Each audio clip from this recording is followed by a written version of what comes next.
नमस्कार विद्यार्थियों, मैं रेखा चौहान अपने YouTube चैनल भाषा एकेडमी में आपका स्वागत करती हूँ।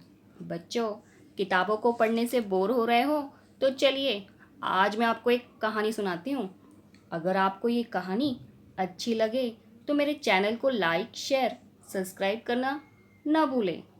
और हाँ, इस वीडियो के अंत में मैं आपसे 3 सवाल करने वाली हूँ जिसके जवाब आपको कमेंट बॉक्स पर देने होंगे, इसलिए वीडियो को अंत तक देखें।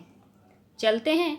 यह कहानी कक्षा 8वीं की पाठ्यपुस्तक हिंदी सुलभ भारती पाठ 2 वारिस कौन, इसकी लेखिका विभा रानी जी हैं। सबसे पहले हम लेखिका का परिचय देख लेते हैं। वो इस प्रकार है। विभा रानी का जन्म 1959 में बिहार के मधुबनी में हुआ। ये बहुमुखी प्रतिभा के धनी हैं। ये हिंदी व मैथिली भाषाओं में राष्ट्रीय स्तर की लेखिका रही हैं। आप महिला व बाल विषयों पर लोकगीत व लोक साहित्य के क्षेत्र में निरंतर काम कर रही हैं। उनकी कुछ प्रमुख कृतियां देख लेते हैं। वो इस प्रकार हैं। चल खुसरो घर अपने, मिथिला की लोक कथाएं, गोनू झा के किस्से, कहानी संग्रह, अगले जन्म मोहे बिटिया की जो, नाटक, समरथ द्विभाषी हिंदी अंग्रेजी का अनुवाद, बिल टेलर की डायरी आदि। इस पाठ का पद परिचय देख लेते हैं। वो इस प्रकार है। वारिस कौन कहानी के द्वारा लेखिका विभा रानी ने अक्लमंदी व समझदारी जैसे गुणों का महत्व प्रतिपादित करते हुए बताया है कि जो व्यक्ति अपने जीवन में समय व साधनों का सदुपयोग करता है वही सफल होता है। चलते हैं इस पाठ के सारांश की ओर। वो इस प्रकार है। कहानी वारिस कौन यह एक संवादात्मक कहानी है। मनुष्य को अपने जीवन काल में समझदारी से काम करना चाहिए।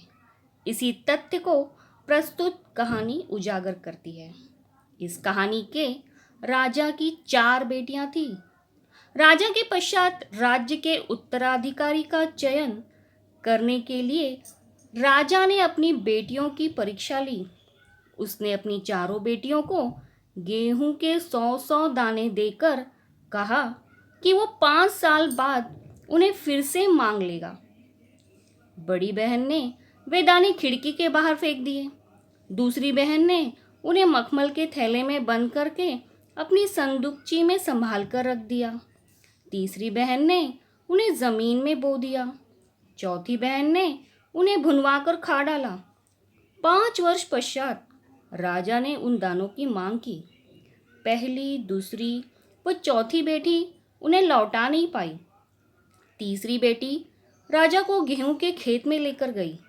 उसने राजा को उन दानों को बो देने की, उसमें से अंकुर निकलने की, वो पौधे व दाने निकलने की सारी कहानी बताते हुए लहलाते गेहूं के खेत दिखाए।